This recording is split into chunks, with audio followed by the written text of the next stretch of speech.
Good evening. ഇന്ന് world autism awareness day ആണ്. അതുകൊണ്ട് തന്നെ നമ്മളിന്ന് ചർച്ച ചെയ്യാൻ പോകുന്നത് ഓട്ടിസത്തിനെ കുറിച്ചാണ്. ചർച്ചയ്ക്ക് നമ്മളോടൊപ്പം ഉള്ളത് പ്രശസ്ത ക്ലിനിക്കൽ സൈക്കോളജിസ്റ്റ് ഡോക്ടർ ഗിരീഷാണ്. മാനസികാരോഗ്യത്തെ സംബന്ധിക്കുന്ന പ്രേക്ഷകരുടെ പ്രശ്നങ്ങൾ കേൾക്കുവാനും പരിഹാരം നിർദ്ദേശിക്കുവാനും കൗൺസിലിംഗ് നൽകുവാനുമാണ് അദ്ദേഹം നമ്മളോടൊപ്പം ഉള്ളത്. അദ്ദേഹവുമായി സംസാരിക്കാൻ താഴെ കാണുന്ന നമ്പറിലേക്ക് ബന്ധപ്പെടുക. നമുക്ക് ചർച്ചയിലേക്ക് കടക്കാം.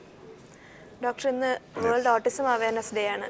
ആദ്യം തന്നെ എന്തുകൊണ്ടാണ് ഇന്നത്തെ ദിവസം തന്നെ അതിനെ തിരഞ്ഞെടുക്കാൻ കാരണം ഉള്ളതിനെ കുറിച്ച്?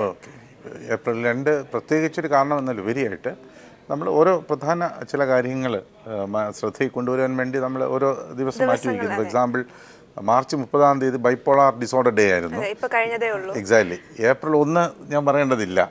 അപ്പോൾ അതിനൊക്കെ തീർച്ചയായിട്ടും വളരെ വ്യത്യാസമുള്ളതും വളരെ പ്രധാനപ്പെട്ടുള്ളൊരു വിഷയമാണ് ഓട്ടിസം. അപ്പോൾ അതുകൊണ്ട് ഏപ്രിൽ 2 ഓട്ടിസം അവയർനെസ് ഡേ, അല്ലെങ്കിൽ ഓട്ടിസത്തെക്കുറിച്ചുള്ള ബോധവൽക്കരണ സമൂഹത്തിന് നൽകുവാൻ വേണ്ടിയുള്ള ദിവസമായി ആചരിക്കുന്നു എന്നുള്ളതാണ് എൻ്റെ ഏറ്റവും പ്രധാനപ്പെട്ട കാര്യം.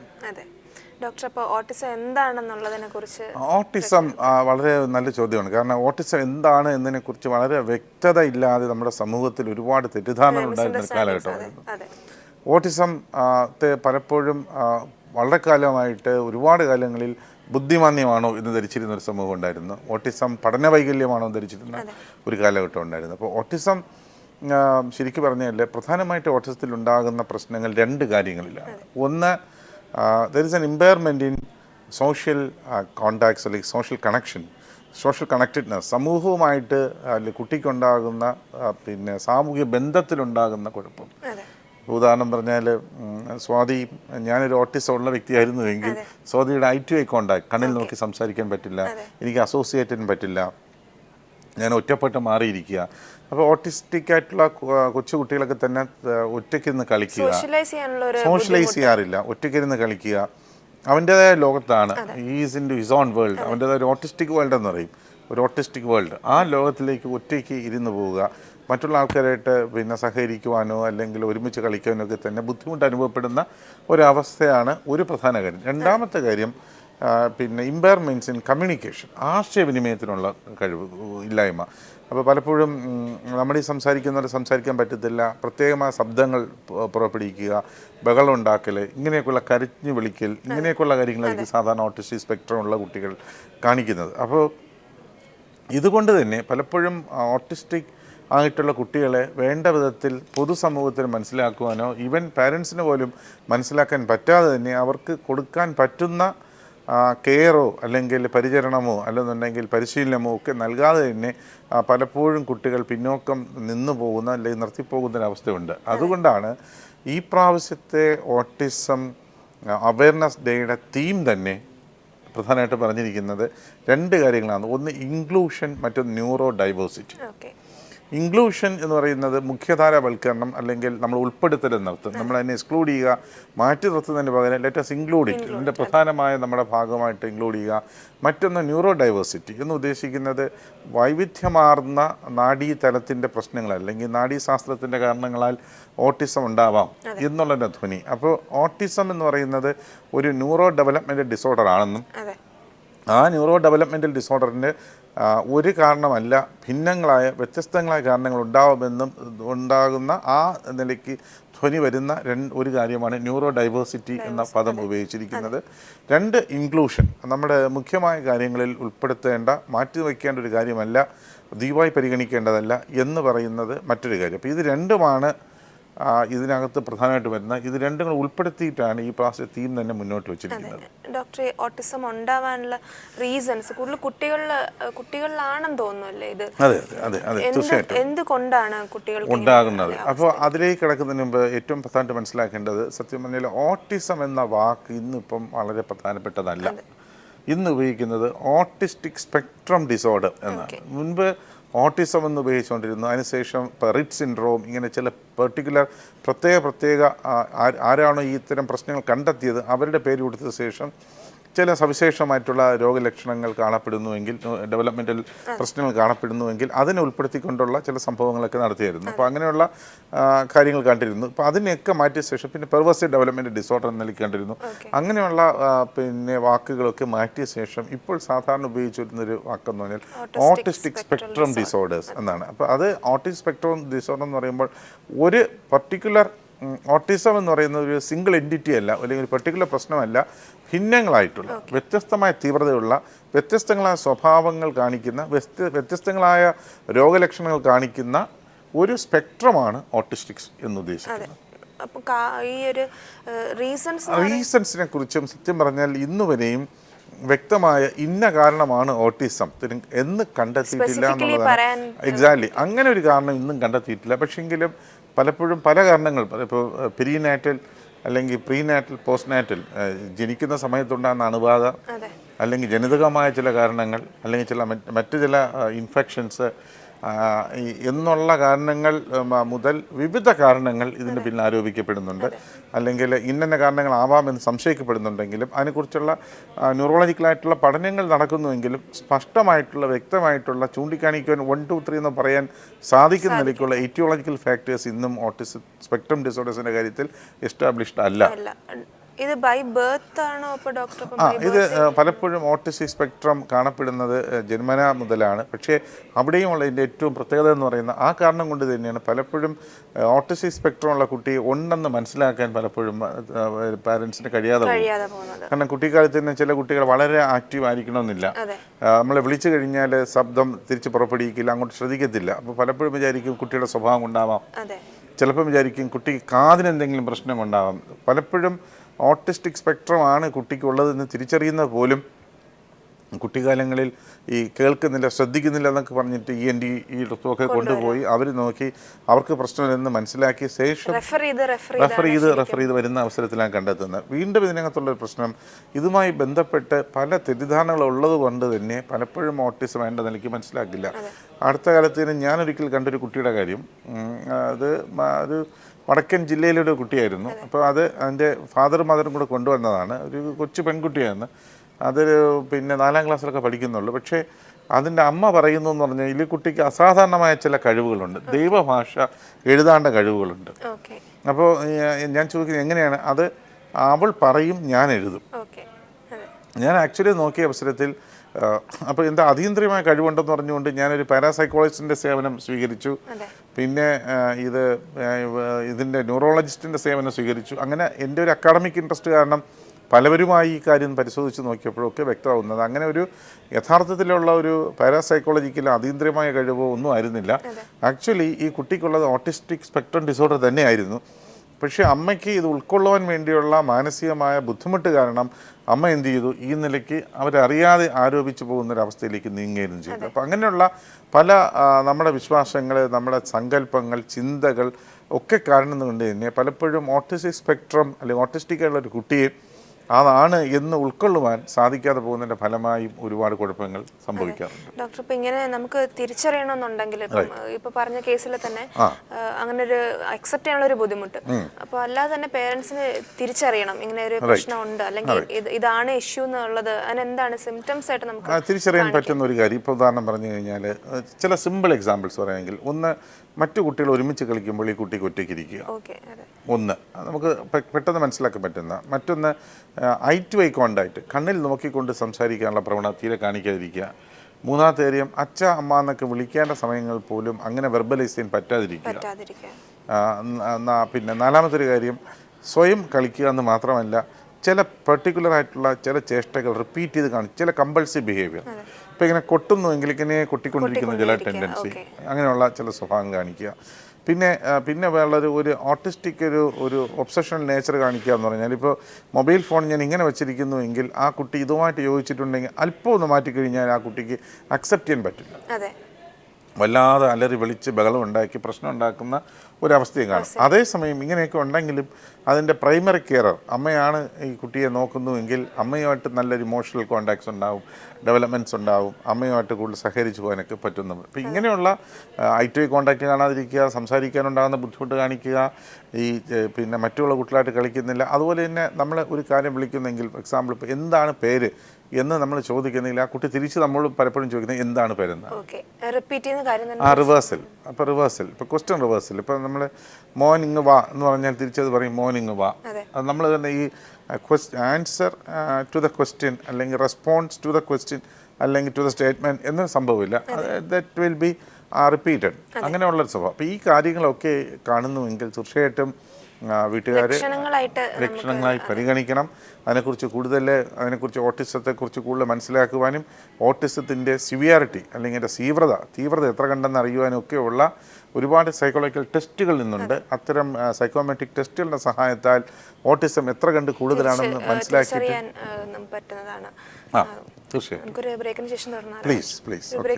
തിരിച്ചറിയാനുള്ള ലക്ഷണങ്ങൾ. അപ്പോൾ ഈ പറഞ്ഞ കാര്യങ്ങളൊക്കെ തന്നെ നമുക്ക് തിരിച്ചറിയാൻ സഹായിക്കുന്നതാണ്. ഒറ്റയ്ക്കിരുന്ന് കളിക്കൽ, ഐ ടു ഐ കോണ്ടാക്ട്സ് ഉണ്ടാകാതിരിക്കൽ, നമ്മളൊരു കാര്യം സംസാരിക്കുമ്പോൾ തിരിച്ച് അതിനെ റിപ്പീറ്റ് ചെയ്യൽ, പിന്നെ മെറ്റിക്കുലസ് ആയിട്ട് എന്തെങ്കിലും ഒരു ഓർഡർ ഉണ്ടെങ്കിൽ ആ ഓർഡറിൽ നിന്ന് മാറ്റി എന്തെങ്കിലും കാര്യങ്ങൾ അറേഞ്ച് ചെയ്യുന്നുണ്ടെങ്കിൽ ഉണ്ടാക്കുന്ന ബഹളവും പ്രശ്നങ്ങളും, ഇത്തരം കാര്യങ്ങളൊക്കെ തന്നെ കുട്ടിക്ക് ഓട്ടിസ്റ്റിക് സ്പെക്ട്രം ആണോ എന്ന് സംശയിക്കുവാൻ നമ്മളെ സഹായിക്കുന്ന ചില അടിസ്ഥാന സവിശേഷതകളായിട്ട് നമുക്ക് പരിഗണിക്കപ്പെടാം. ഡോക്ടർ എന്തെങ്കിലും ചോദിച്ചു കഴിഞ്ഞാൽ അതിന് സെയിം ചോദിക്കുന്ന കാര്യം തന്നെ റിപ്പീറ്റ് ചെയ്യാം. അപ്പോൾ അങ്ങനെയുള്ള ഒരു റെപ്പറ്റീഷൻ, അതായത് അവർ റെസ്പോണ്ട് ചെയ്യാൻ പറ്റാത്തത് കൊണ്ടാണോ അതോ നമ്മൾ ചോദിക്കുന്നത് മനസ്സിലാകാത്തത് കൊണ്ടാണോ? അങ്ങനെയല്ല. അതിൻ്റെ ഒരു ഓട്ടിസ്റ്റിക് സ്പെക്ട്രം ഡിസോർഡേഴ്സിൻ്റെ ഒരു നേച്ചർ അനുസരിച്ച് അത് നമ്മൾ ചോദിക്കുന്നൊരു കാര്യം ആ ഒരു സോഷ്യലൈസേഷനോ അല്ലെങ്കിൽ കമ്മ്യൂണിക്കേഷൻ്റെ ഗുണമായിട്ട് അതിനെ ഉൾക്കൊണ്ടുകൊണ്ട് തിരിച്ചു പറയുന്നതിന് പകരം ജസ്റ്റ് അതിനെ അങ്ങ് എന്ത് ചെയ്യുക, നമ്മളങ്ങ് തിരിച്ചു കൊടുക്കൽ എന്ന് പറയുന്ന പോലെയാണ്. ആ ഒരു പ്രോസസ്സിങ്ങിനെ ആക്കാനുള്ള അവസ്ഥയില്ല. അതാണ് എക്സാക്ട്ലി. നമ്മളിപ്പോൾ എക്സാമ്പിൾ സ്വാതി എന്നോട് ചോദിക്കുമ്പോൾ സ്വാതി എന്താണ് ചോദിച്ചതെന്ന് ഞാനത് ഉൾക്കൊണ്ട് അത്തരത്തിലുള്ള ഒരു ന്യൂറണൽ മെക്കാനിസം ഒരു പക്ഷേ ഇവിടെ ഓട്ടിസം സ്പെക്ട്രം ഡിസോർഡറുള്ള കുട്ടിയിൽ വർക്ക് ചെയ്യുന്നില്ല എന്നുള്ളതാണ് ഇതിൻ്റെ പിന്നിലെ കാരണം. ട്രീറ്റ്മെന്റ് എന്ന നിലയിൽ നമുക്ക് ഡോക്ടർ എന്താണ്? അതും ഒരു പ്രധാന കാര്യമാണ്. അതിൽ ഏറ്റവും പ്രധാനമായിട്ട് നമ്മൾ കാണേണ്ടതെന്ന് പറഞ്ഞാൽ ഓട്ടിസം ഒരു മേജർ കണ്ടീഷനാണ്. അപ്പം നമുക്കൊരിക്കലും ഓട്ടിസം ഇല്ല അല്ലെങ്കിൽ ഓട്ടിസത്തെ ശ്രദ്ധിക്കേണ്ടതില്ല എന്ന് നമുക്ക് തള്ളിക്കളയാൻ പറ്റില്ല എന്നുള്ളതാണ് ഈ പ്രാവശ്യത്തെ വേൾഡ് അവയർനെസ് ഡേയുടെ, ഓട്ടിസം അവയർനെസ് ഡേയുടെ തന്നെ ഒരു പ്രധാന കാര്യം. It is A reality. ഇതൊരു യാഥാർത്ഥ്യമാണ്. ഏത് വീട്ടിലുണ്ട് ഏത് വീട്ടിലില്ല എന്നുള്ളൊരുപരി ഏത് വീട്ടിൽ എപ്പോഴും സംഭവിക്കാം എന്ന യാഥാർത്ഥ്യം നമ്മൾ ഉൾക്കൊണ്ടേ പറ്റുള്ളൂ. അപ്പോൾ ചികിത്സയിലേക്ക് വരുന്നതിന് മുൻപായിട്ട് എനിക്ക് പറയേണ്ട ഒരു പ്രധാനപ്പെട്ട 2-3 കാര്യങ്ങളുണ്ട്. ഒന്ന്, ഈ ഓട്ടിസത്തെ പൂർണ്ണമായും ചികിത്സിച്ച് മാറ്റുവാൻ വേണ്ടിയുള്ള മരുന്നുകളൊന്നും ഇന്ന് ലോകത്ത് ഒരിടത്തും കണ്ടുപിടിച്ചിട്ടില്ല, ഇപ്പോഴും ഞാൻ സംസാരിക്കുന്ന നിമിഷം വരെ. അപ്പം അതുകൊണ്ട് ഏതെങ്കിലും വ്യക്തികൾ ഇതിനൊരു പൂർണ്ണമായും ചികിത്സിച്ച് മാറ്റുവാൻ വേണ്ടിയുള്ള മരുന്നുണ്ട് എന്ന് പറഞ്ഞു കഴിഞ്ഞാൽ തീർച്ചയായിട്ടും നമുക്ക് വിശ്വസിക്കാൻ പറ്റുന്നത് അശാസ്ത്രീയമാണ്, യാഥാർത്ഥ്യമല്ല. അത് അശാസ്ത്രീയമായ സ്റ്റേറ്റ്മെൻറ്റാണ്. അതിൽ വിശ്വസിക്കുന്നതിന് അർത്ഥവുമില്ല. Which is a wrong statement. അതിൽ നമ്മൾ അത് സ്വീകരിക്കരുത്. അത് പറ്റിക്കുന്നതിന് സംവിധാനമായിരിക്കും. പിന്നെ ഓട്ടിസം നമുക്ക് എന്തെങ്കിലും കാരണം കൊണ്ട് മാറ്റിയെടുക്കാൻ പറ്റുമോ ചോദിച്ചാൽ തീർച്ചയായിട്ടും പറ്റും. എങ്ങനെ? അതിലൊരു പ്രധാന കാര്യം, മുൻകാലങ്ങളിൽ ഉണ്ടായിരുന്ന ഓട്ടിസത്തിൻ്റെ ക്ലാസിക്കലായിട്ടുള്ള സിവിയർ ലക്ഷണങ്ങൾ ഇന്ന് പലപ്പോഴും കാണുന്നില്ല എന്നുള്ളത് ഒരു ശുഭവാർത്തയാണ്. മുമ്പ് ഓട്ടിസത്തിനുണ്ടായിരുന്ന സിവിയാരിറ്റി ഓഫ് സിംറ്റംസ് ഇന്ന് പൊതുവെ കാണുന്നില്ല. ഇന്ന് കുറച്ചുകൂടി രോഗലക്ഷണങ്ങളുടെ തീവ്രത നോക്കുമ്പോൾ മുൻകാലങ്ങളെ അപേക്ഷിച്ച് കുറവാണ്. രണ്ടാമത്തെ കാര്യം, ഇപ്പോഴുള്ള ഓട്ടിസ്റ്റിക് ഫീച്ചേഴ്സ് പലതും it is more reversible than in the past. മുൻകാലങ്ങളിൽ റിവേഴ്സ് ചെയ്യാൻ പറ്റാതിരുന്നതിന് പകരം ഇന്നുള്ള പല ഈ ലക്ഷണങ്ങളിൽ നിന്ന് മാറ്റി നമുക്ക് റിവേഴ്സ് ചെയ്യാൻ പറ്റുന്ന പഴയ സ്ഥിതിയിലേക്ക് അല്ലെങ്കിൽ ഈ പ്രശ്നം ഇല്ലാത്ത സ്ഥിതിയിലേക്ക് കൊണ്ടെത്തിക്കാൻ സാധിക്കുന്ന വിധത്തിലുള്ള മാറ്റങ്ങളും ഓട്ടിസത്തിൽ കാണുന്നു എന്നുള്ളത് തീർച്ചയായിട്ടും നമുക്ക് ഒരു പോസിറ്റീവായിട്ടുള്ള ശുഭസൂചന നൽകുന്നു.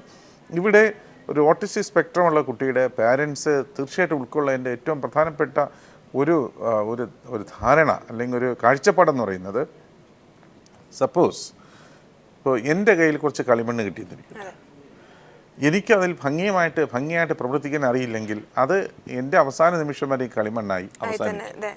പക്ഷേ സ്വാതിയുടെ കയ്യിൽ ആ കളിമണ്ണ് കിട്ടിയെന്നിരിക്കട്ടെ. ഈ കളിമണ്ണ് കിട്ടിയപ്പോൾ സ്വാതിക്ക് മിടുക്കുള്ളൊരു കുട്ടിയാണ്. സ്വാതി പടം വരയ്ക്കുന്നു, മ്യൂറൽ ചെയ്യുന്നു. അതുപോലെ കളിമണ്ണ് കിട്ടിക്കഴിഞ്ഞാൽ സ്വാതി ചിലപ്പോൾ കളിമണ്ണിൽ നിന്ന് ഏറ്റവും സുന്ദരമായ പ്രതിമയുണ്ടാകും. അപ്പോൾ ഒരു കളിമണ്ണായി അവശേഷിക്കുന്നുണ്ടോ, കളിമണ്ണ് സുന്ദരമായ ഒരു പ്രതിമയായിട്ട് ഒരു കലാസൃഷ്ടിയായിട്ട് മാറുന്നുണ്ടോ എന്നുള്ളത് ആ വ്യക്തിയെ ആശ്രയിച്ചിരിക്കുന്നു. The same philosophy, same practice applies to the parents of autistic children.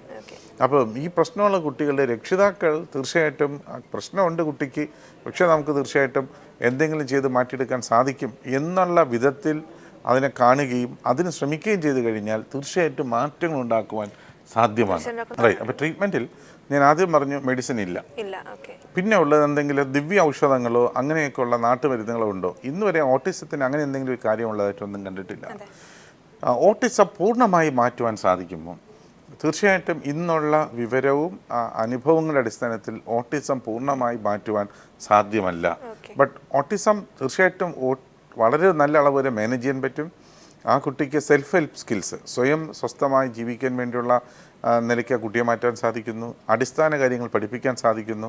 മാത്രമല്ല മറ്റൊരു പ്രത്യേകത, ഈ ഓട്ടിസം ഉള്ള ഒരുപാട് കുട്ടികളിൽ ചില സവിശേഷമായ കഴിവുകൾ കാണാറുണ്ട്. ഇപ്പം മ്യൂസിക്, പാട്ട് പാടേണ്ട കഴിവ്, അല്ലെങ്കിൽ ചില കാര്യങ്ങളെ ഓർത്ത് എത്രയോ കാലങ്ങൾക്ക് ശേഷമുള്ള കലണ്ടറിൻ്റെ മാസങ്ങൾ ഏത് ആഴ്ചകളിലാണ് ഏത് ദിവസമായിരുന്നു പറയേണ്ട കഴിവ്, എത്രയോ പിന്നെ കാറുകളുടെ നമ്പറുകൾ ഓർത്ത് പറയേണ്ട കഴിവ്, ഫോൺ നമ്പറുകൾ അത് പറയാം.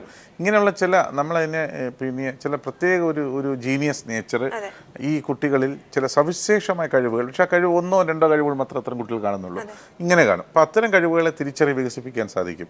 സ്വാതി ചോദിച്ച പോലെ ഐക്യുവുമായിട്ട് ഓട്ടിസത്തിന് ബന്ധമുണ്ടോ എന്ന് ചോദിച്ചാൽ പൊതുവേ ഓട്ടിസ്റ്റിക് സ്പെക്ട്രമുള്ള കുട്ടികളിൽ ഐക്യു കുറഞ്ഞു കാണുന്നുവെങ്കിലും ഒരു നിർബന്ധമുള്ള കാര്യമല്ല.